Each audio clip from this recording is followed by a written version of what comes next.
Coming up on First at 4, back pay and benefits could be on the way for former clients of Eric C. Kahn. Plus, election workers raise concerns about one place used for voting in Perry County last year. And the weather's quiet and mild for now, but we have some changes on the way for later this week. That breakdown on the way as Mountain News First at 4 starts right now. Dedicated to Eastern and Southern Kentucky, this is WYMT Mountain News First at 4. Good afternoon, I'm Steve Hensley. First at 4, hundreds of Kentuckians are likely going to receive Social Security disability back pay after they were victims of the largest Social Security scheme in history. Eric C. Kahn was charged with numerous offenses from a scheme he was finally sent to prison for about 5 years ago. Many of those who lost money in the scheme have worked for years to get their money back. WYMT's Phil Middleton spoke to an attorney representing the victims and has more. Eric Kahn is currently sitting in a federal penitentiary. He is serving almost 30 years over a Social Security scheme said to be one of the largest in history.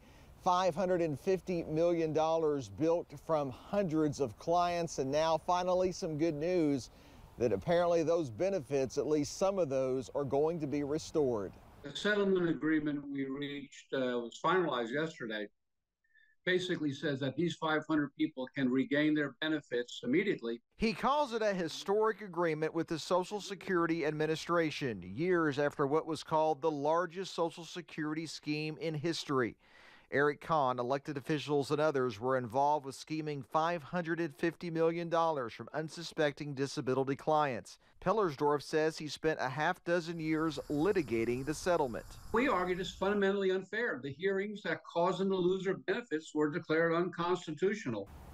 Pellersdorf says that he doesn't know the identity of all these people. He says there will be an open meeting at 2 o'clock Thursday afternoon at the old Floyd County Courthouse. A lot more will be revealed at that time. Phil Pendleton, WYMT Mountain News. Pellersdorf says many volunteers worked to make the settlement possible. We'll have more about this tonight at 6. Two Eastern Kentucky women met with a local elections board to bring concerns to them about issues they saw at a voting precinct during the November election. We sent WYMT's Dakota Makris to the meeting to hear both sides. This is the old Chavies Elementary School building. It was used as a super precinct this past election. We had 3 challenges. Jenny Williams and Nancy Collins from Perry County say the building did not have heating or an indoor restroom, among other issues. There was no way for people who were in wheelchairs to sit and fill out their ballots. They had to kind of balance things on their knees. The building is owned by Gospel Light Baptist Church. Its pastor and state representative Chris Fugit tells me the building does have heat and its plumbing was damaged in the flood. The church provided a porta potty. Heat-wise, there was heat there. All they had to do was turn it on, or they could have called us and we would have brought heaters out. And there was water there. Fugit says the building was used as a polling place for many years while it was Chavies Elementary School. In Perry County, Dakota Makris, WYMT Mountain News. Representative Fugit told us in a statement he had no vote or input if the building would be used as a polling place or not. We'll have more about this tonight at 5:30. Students at Buckhorn and Cordia High Schools will continue benefiting from the Upward Bound program. The U.S. Department of Education awarded a 5-year, $1.4 million grant to Hazard Community and Technical College to prepare and support first-generation or low-income students for college. A lot of our students enroll in dual credit classes here at ACTC, which we provide support for that. We have tutoring, we do different kinds of college visits. And the big thing for us is for students to make a good decision about where they go to college. Swafford says Upward Bound has seen 99% of its students go to college during a 5-year period.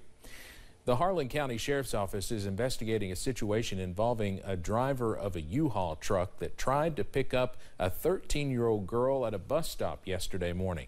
Those with the Harlan County Sheriff's Office say they received a lead yesterday on a suspicious U-Haul truck traveling from Loyal to Dehoyt.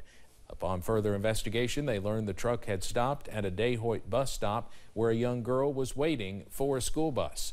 The teen's family says a man and woman were inside the truck signaling for the girl to get inside. The girl's family told police that she yelled no to the pair and ran back home. And it's just a reminder for parents to let their kids know, to tell their children not to get into vehicles with strangers or anybody like that. This girl, she did the correct thing. She ran home. And that's, it's untelling. We're thankful and we praise God that she did run home and did not get in the vehicle. Those with the sheriff's office were able to confirm that the U-Haul was rented in Harlan County and that the suspects driving the truck were not the ones who rented it. They have identified the man driving the U-Haul, but they are not releasing his identity at this point. We'll have more about this tonight at 6. Well, we have seen a little bit more sunshine today than even I thought we would see as we went back to yesterday. So it's been a rather mild day throughout the mountains. Here's a look outside from the downtown square in Somerset, or I should say the traffic circle, if you will, because things are moving slowly and plenty of sunshine out there at this hour. 57 warm degrees out there. It's 54 here in Hazard. Very few clouds on the horizon as we look over Black Gold Boulevard, eventually over toward downtown Hazard as well. Temperatures remain mild, middle and even upper 50s in some spots. Some 40s linger southwest Virginia and into parts of East Tennessee where a few clouds have tried to stick into place. As we've gone through the day, we've seen a few clouds move through, but a rather solid sunshine out there today. I do think we'll see clouds increase tonight, though, ahead of our next system, which starts working our way tomorrow. Mid-30s out there for tonight. Now, the details on when we could see a return to not just some warmer weather, but even some stormy weather. That'll be in a few minutes. Steve? Evan, thank you. The mystery of a missing Massachusetts woman who was last seen on New Year's Day may be unraveling. This coming just a day after Anna Walsh's husband was taken into custody for reportedly lying to authorities. CNN's Ivan Rodriguez has the latest. Investigators combed through a trash transfer station an hour's drive north of Boston while searching for evidence linked to the disappearance of Massachusetts woman Anna Walsh. We're in absolute shock and disbelief as to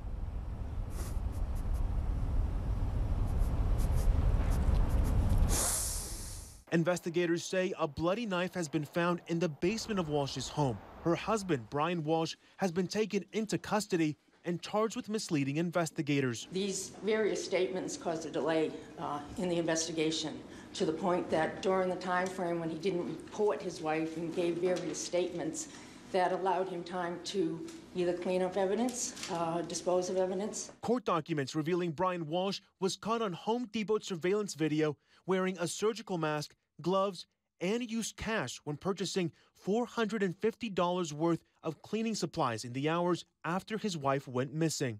That would include mops, bucket, tops, T-Vex, drop cloths, as well as various kinds of tape. Sources close to the investigation say they also found searches on Brian Walsh's internet records for how to dispose of and dismember a body. I'm Ivan Rodriguez reporting. No body has been found, and Walsh is still considered to be missing at this point. Brian Walsh has pleaded not guilty. A judge set his bail at $500,000 cash. His next hearing is set for February 9th. Coming up on First at 4, torrential rains are bringing dangerous and deadly flooding and mudslides to California. Plus, we're going to continue to watch the potential for showers and thunderstorms in our region. The breakdown ahead. Here at